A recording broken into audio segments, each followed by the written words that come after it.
বিসমিল্লাহির রহমানির রহিম। মহাসম্মেলন সমাবেশ হলো, সব দলই একসাথে উপস্থিত ছিল। আওয়ামী লীগের লোক ছিল, বিএনপি ছিল, জামাত ইসলাম ছিল, নাগরিক পার্টি ছিল, হেফাজতে ইসলাম ছিল। সব রকম দল, বাংলাদেশের যত দল আছে সব দলই সেখানে উপস্থিত ছিল। তারা সবাই মিলে একসাথে শরৎদিন মাঠে এক হয়েছে কাদিয়ানীদের বিরুদ্ধে।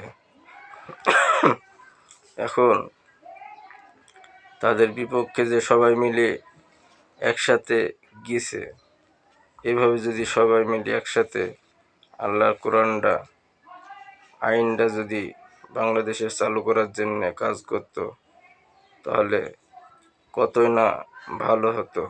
একটু ভাবুন, সবাই টুপিওয়ালা, সব নামাজি মানুষ যদি একসাথে সব কিছু হিংসা, ক্ষমতার লোভ ভুইলি সবাই মিলে যদি একসাথে আল্লাহর দিন কায়েমের রাস্তায় কাজ করতো, সবাই মিলে একসাথে যেভাবে সবাই একসাথে সরউদ্দিন মাঠে এক হয়েছিল, এভাবে যদি সবাই একসাথে আল্লাহর দিন কায়েমের কাজ করে, কোরআনের আইন বাংলাদেশে চালু হবে, বাংলাদেশ ইসলামিক রাষ্ট্র হিসাবে ঘোষণা হবে, সেভাবে যদি সবাই কাজ করত, তাহলে আমাদের বাংলাদেশটা অন্য অন্য রাষ্ট্রের থেকে অনেক ভালো হতো।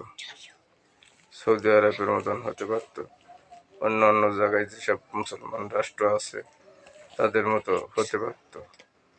আল্লাহ তাআলা আমাদের সবাইকে সঠিক বোঝ দান করুন।